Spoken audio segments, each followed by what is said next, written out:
meus queridos, muito boa noite. Domingo, dia 29 de março de 2020.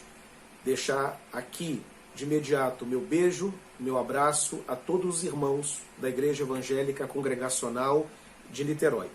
Esse vídeo está sendo gravado na parte da tarde e provavelmente às 18h30, Suzana, com a sua equipe de professores, pais e crianças, já entraram no ar para poder ter um momento ali de interação e apresentar também uma aula bíblica, um conteúdo bíblico.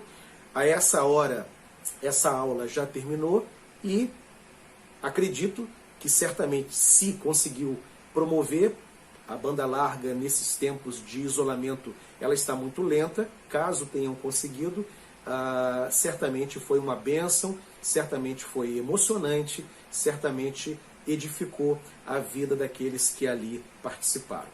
Eu quero deixar registrado aqui, nessa noite de domingo, o meu abraço, o meu beijo para todas as irmãs que fazem parte da União Feminina. Mandar um beijo para a Rosane, que é a presidente da UAF local da nossa igreja, a União Auxiliadora Feminina, e cada irmã que compõe esse importante ministério da nossa igreja. Às terças-feiras, quando os meus gabinetes são marcados na parte da tarde, eu sempre participo da reunião de oração que as irmãs ali lideram, participo do momento da reflexão, da oração, e depois eu tomo um café com elas, e é sempre um momento muito especial na minha semana, aquele momento de troca, de interação com as minhas irmãs da União Feminina. Portanto, o meu beijo mais que carinhoso para cada uma delas. E como eu disse, à medida que os vídeos forem sendo gravados, vou deixando aqui os meus abraços, registrados aqui as minhas felicitações. Essa semana, fiquem atentos, porque os irmãos vão receber um comunicado da minha parte, onde nós tentaremos desenhar algum tipo de ação na área da assistência social. Nós temos alguns irmãos que recebem cestas básicas. Obviamente, esse ministério está prejudicado nesse momento, até por questões de prevenção, mas essas pessoas precisam ser atendidas de alguma maneira. Ainda há pouco, antes de começar esse vídeo, eu recebi um áudio da nossa irmã Regina, que preside a UDAC, o Departamento de Assuntos Comunitários. Ela teve uma troca com o Robert, que auxilia nesse ministério, onde eles ali trocam algumas informações, trocam algumas ideias. Me convidaram, inclusive, para poder participar desse debate. Quando terminar esse vídeo, eu assim farei, irei ouvir os áudios e também propor alguma interação e a gente encontrar um caminho do que é possível fazer para atender pessoas que estejam precisando. Até membros da igreja que já se encontram numa situação complicada. Eu não sei como que a conversa lá está sendo conduzida, certamente boas ideias ali virão. A Regina e o Robert, juntamente com a sua equipe, são muito dedicados, muito sérios, e vai vir certamente algo muito bom, e na medida do possível nós iremos tentar desenhar algum tipo de ação. Essa é uma preocupação que tem sido minha, é a preocupação de alguns irmãos. Eu recebi inclusive áudios de irmãos se colocando à disposição para ajudar, dizendo: pastor, se porventura houver alguma ação, pode contar comigo, pode contar com a minha família.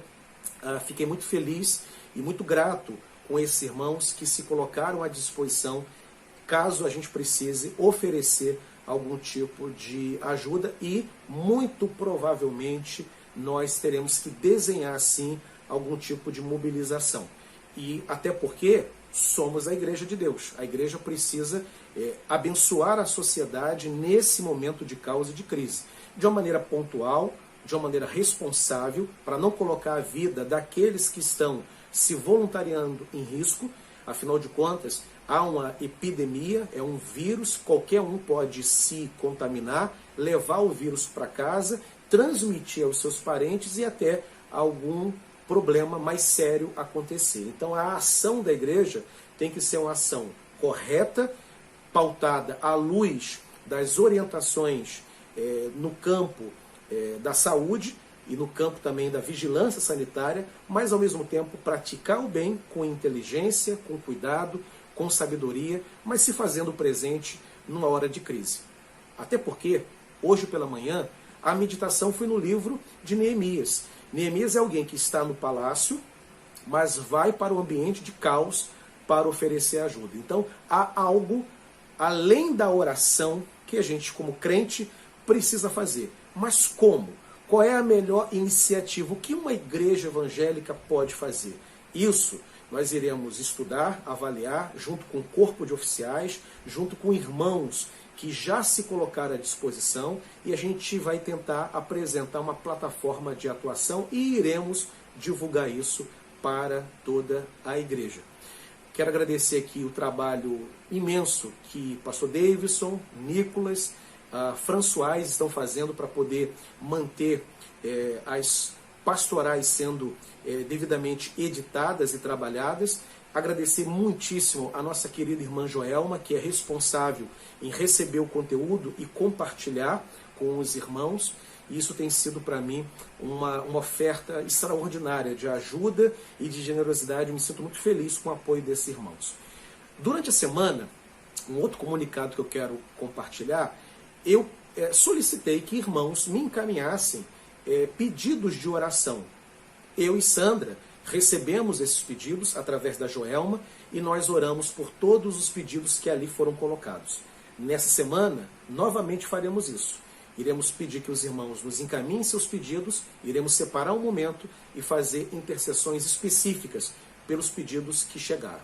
E eu quero também agradecer o enorme retorno que eu tenho recebido de irmãos, alguns diretamente me encaminhando mensagens, outros encaminhando para a Joelma e dizendo, olha, as pastorais estão sendo abençoadoras da minha vida, eu estou me sentindo amparada, eu não estou me sentindo sozinho ou sozinha nesse momento que nós estamos vivendo. Isso traz um conforto, porque é um esforço que nós estamos fazendo, uma forma de nós abençoarmos.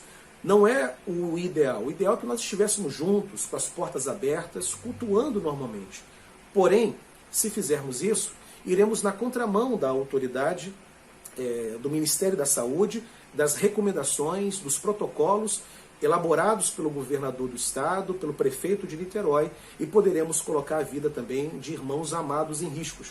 Então, é um preço que nós pagamos, nos comunicarmos por meio desse veículo, e ainda bem que somos a geração que conta com esse recurso, da qual podemos de alguma maneira nos aproximar. E receber o seu retorno, a sua palavra de encorajamento, o seu carinho, dizer que está orando por mim, isso me traz um conforto, e eu também não me sinto sozinho numa hora como essa. Não é só os membros que precisam se sentir acompanhados, nós, pastores, também precisamos nos sentir cobertos de oração e também abraçados, ainda que seja virtualmente, pelos nossos queridos irmãos.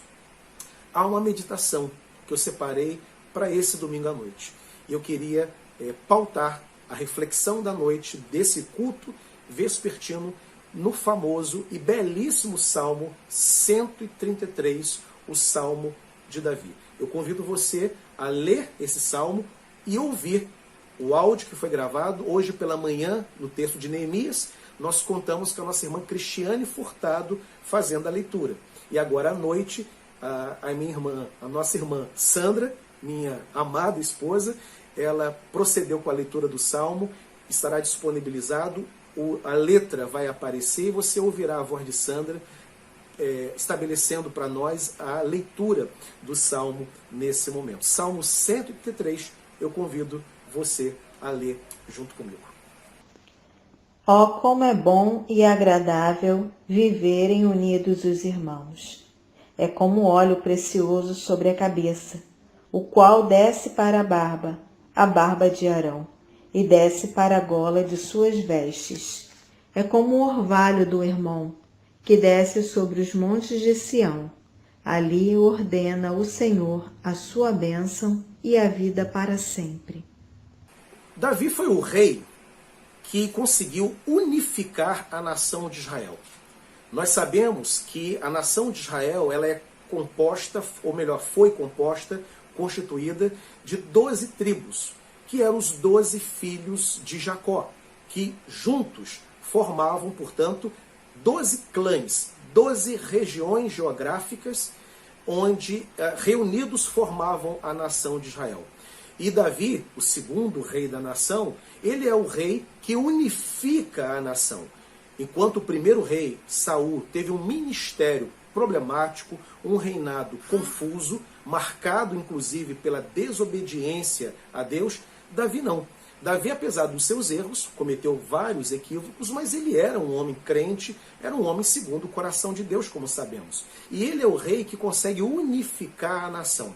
E quando ele vai escrever esse salmo, é no exato momento em que, resultado do seu ministério à frente da nação, ele consegue unir a nação e ele olha para aquela união e ele se emociona com aquela união, com a reunião do povo de Deus, com aquela unidade que pela primeira vez estava sendo desfrutada na história da nação israelita, que era o povo eleito de Deus. E ele, tomado de emoção, tomado de alegria, naquele verdadeiro êxtase espiritual, ele vai dizer, quão bom e amável ou adorável é que os irmãos vivam em união. Davi, inspirado pelo Espírito Santo para deixar o registro nesse salmo, ele reconhece que a unidade, que a comunhão, aquilo que o Novo Testamento vai chamar de koinonia, é algo bom. E é verdade, comunhão é algo bom, unidade é algo bom. Nós vivemos um momento na história em que a nossa unidade física não está sendo desfrutada, estamos isolados, né? Aquilo que tem sido chamado de isolamento social. É para o bem, entendemos, mas cobra de nós um preço muito alto, exige muito de nós. Porque a igreja, uma das suas características, uma das suas marcas principais é a comunhão. Não é à toa que Lucas, o autor do livro de Atos, quando ele vai descrever a primeira igreja, chamada igreja primitiva, igreja de Jerusalém, ele vai dizer no capítulo 2, verso 42 do livro de Atos, que aquela igreja perseverava na comunhão, perseverava na koinonia. Comunhão é bom, abraço é muito bom, estamos sentindo falta de abraços, é uma expressão, né, da unidade, do relacionamento, que faz tanta falta num período como esse. Beijar é muito bom. Sentar juntos, bater papo, tocar uns nos outros, conversar.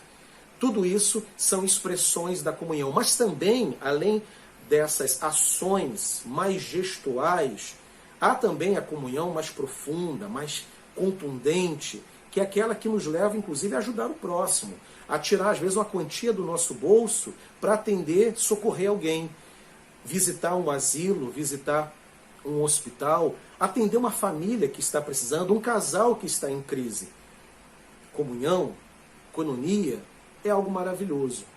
E Davi está tão feliz com aquela unidade experimentada, com aquela unidade que ele enxerga, que ele vê, aquilo toma tanto o seu coração de alegria que ele compara aquela unidade com o óleo da unção que desce da barba de Arão. A gente precisa entender o que ele está dizendo. Arão era o sumo sacerdote, o irmão de Moisés, na época de Moisés. E o sumo sacerdote, uma das peças da sua indumentária, era um cordão com duas pedras, uma chamada de Urim e outra chamada de Tumim. Essas pedras, cada uma, tinha registrada o nome das 12 tribos de Israel. Uma tinha 6 nomes e a outra, obviamente, 6 nomes. E essas pedras colocadas no peito do sumo sacerdote.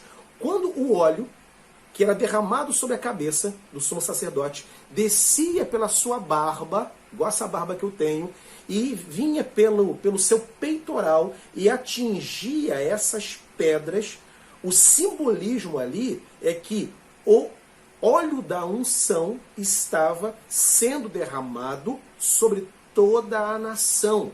É uma imagem simbólica que Davi se utiliza. O que Davi está dizendo é que a unidade é algo tão maravilhoso, a unidade é tão maravilhosa, é uma experiência tão preciosa, tão importante e tão espiritual, que ela é comparada ao óleo que nos unge. É comparada a presença do Espírito Santo, porque no Antigo Testamento o óleo da unção é um símbolo. Símbolo de quê? Ou melhor, símbolo de quem? Símbolo do Espírito Santo. A unção na unidade. A unção do Espírito Santo quando o povo de Deus se reúne. Louvado seja o nome do Senhor. Uma segunda lição que a gente pode extrair dessa passagem é quando Davi compara essa comunhão, essa unidade, ao orvalho do Hermon. E esse orvalho do Hermon, quando derretido, ele descia e chegava até os montes de Sião. O sul era abençoado pelo que vinha lá do norte, lá da região do Hermon. Essa unidade, o que Davi está dizendo é que, apesar das distâncias geográficas dessas regiões, a unidade, ela é abençoadora. Nós podemos ser, numa igreja, por exemplo, pessoas diferentes, e somos, com origens diferentes, e temos, de níveis sociais distintos, e há, de nível cultural diferente, também existem essas diferenças, mas apesar dessas distinções, todos são abençoados quando se juntam. Aquele que tem um doutorado, ele é abençoado através da vida daquele irmão mais simples. Aquele que tem 50 anos de fé cristã, ele é abençoado pelo novo convertido. O novo convertido é edificado na sua fé através daquele que já tem 70 anos de comunhão com Deus. Aquele que é milionário, ele é abençoado pela presença daquele que tem um emprego mais modesto. Quem tem um emprego mais modesto é abençoado por aquele que é da classe média alta. Ou seja, na comunhão, apesar das distinções, todos são abençoados por Deus quando se reúnem. E a igreja é isso. Ela é a comunidade de todos. Ela é a comunidade onde todos entram. Ela é a comunidade onde alguém muito instruído tem vez e lugar, e aquele que tem, por alguma razão, pouca instrução, também ele é bem-vindo, ele faz parte também dessa comunidade. É uma igreja para todos. Esteja no Hermon, esteja lá na região de Sião, todos são abençoados quando se juntam, porque a comunhão propicia isso. Uma terceira e última lição que esse salmo nos ensina. Davi vai dizer, concluindo a sua alegria em perceber aquela unidade, é que ali, naquele lugar de unidade, de comunhão, de abraço, de beijo, do bom dia, do boa noite, do eu te amo, do eu posso te ajudar, do eu, olha, conta comigo. Nesse lugar que é a igreja que ensina isso, ali, e somente ali, o Senhor ordena a sua vida e a sua bênção para sempre. Vida e bênção eternas estão vinculadas à comunhão que é desfrutada pelo povo de Deus. Ali, no meio do povo, nós somos abençoados, Deus ordena a sua bênção e também Deus ordena a sua vida. E isso é verdade. Quantas pessoas entraram para a igreja completamente destruídos, completamente quebrados, sem orientação, muitos desejosos de acabar com a vida, e no meio do povo de Deus, estando ali, gozando de comunhão, a vida foi reorientada, a vida foi reorganizada, a vida ganhou sentido, a vida ganhou beleza, ele ouviu a pregação do Evangelho, ele encontrou Jesus Cristo, ele abriu o seu coração para o Senhor, ele passou a ter paz, ele passou a dormir melhor, ele se tornou um bom marido, ela se tornou uma excelente esposa, ele que era um pai um tanto distante, agora prioriza os seus compromissos enquanto pai em relação aos seus filhos, os filhos um tanto egoístas passaram a valorizar, porque o Espírito Santo começou a trabalhar no coração. Isso por causa da pregação do Evangelho, por causa da influência dos santos no meio da igreja. Igreja não é lugar de crise, igreja não é lugar de morte, igreja não é lugar de destruição, igreja não é lugar de ataque, não é lugar de polêmica. Ali, na comunhão, Deus ordena duas coisas. Não a confusão, não a escuridão, não a crise, não o medo, não o choro, não a dissensão. Duas coisas apenas são ordenadas à luz do texto do Salmo 133. A vida e a bênção para sempre. Veja como a comunhão do povo de Deus, ela é poderosa, produtora de vida, produtora de bênçãos. E nós somos abençoados de fato. Lembra da tua vida antes de você se converter? Para onde você ia? Quais eram os teus projetos de vida? Quem você conhecia? E veja quem você se tornou depois que Cristo entrou na tua vida e te colocou no meio do povo dele. Muitos, inclusive, eu lembro que eu comentei isso numa aula de história que eu dei essa semana agora. Na minha igreja de Ponte Seca, eu lembro da história de uma senhora que se converteu analfabeta e aprendeu a ler dentro da igreja. E a Bíblia foi o único livro que ela leu. Não a conheci pessoalmente, ela já tinha partido para a glória quando eu me converti e entrei para a igreja, mas eu lembro da sua história, lembro do meu pastor compartilhando no púlpito da igreja a história dessa senhora. A igreja ali foi para ela, além do lugar que ela ouviu o evangelho, do lugar em que ela exercia a sua comunhão, a sua espiritualidade, foi um lugar também em que ela saiu das trevas da ignorância, inclusive. Largara as trevas espirituais e deixou também as trevas da ignorância, aprendeu a ler, porque na comunhão, na igreja, nós somos abençoados. Quantos desempregados, depois que entraram para a igreja, conseguiram um emprego, porque teve alguém que orou por ele, ele foi estimulado a voltar a estudar, estimulado a se preparar, a se aperfeiçoar. Às vezes até algum irmão abriu as portas da empresa onde ele trabalhava, onde ele gerenciava, e ele pegou o seu currículo e apresentou. Aquele que acabou de se converter e, estando desempregado, deixou tal condição, foi abençoado no seio da igreja. Não há famintos, por exemplo, no meio da igreja. Se alguma necessidade chega ao conhecimento daqueles responsáveis por essa área, essa necessidade, ela é imediatamente socorrida. A igreja é lugar de bênção. Se há enfermos que não têm condições de comprar um medicamento, aqueles que cuidam dessa área também socorrem. Eu conheço histórias de irmãos que tiveram suas casas construídas em mutirão. Conheço uma determinada igreja congregacional que fez isso. Construiu a casa para uma irmã que tinha situações muito precárias e construiu a casa. Ela, o seu marido, ficaram eternamente gratos àquele pastor e àqueles irmãos, porque a igreja é isso, lugar de bênção. A nossa igreja congregacional de Niterói tem um histórico de abençoar muitas pessoas. Muitas famílias que já abençoaram e que foram abençoadas pela iniciativa de muitos irmãos que inclusive atuam no anonimato, como inclusive a Bíblia diz. Aquilo que a minha mão esquerda faz, a direita não pode saber. Há muita ação que acontece durante a semana que ninguém fica sabendo. A nossa igreja é uma igreja socorrista, abençoadora, que enche o meu coração de alegria. Quantas ocasiões eu cheguei diante da igreja, apresentei necessidades de missionários e prontamente, não precisei de um segundo comunicado, a igreja devidamente socorreu, porque a comunhão é produtora de bênção, é produtora de vida.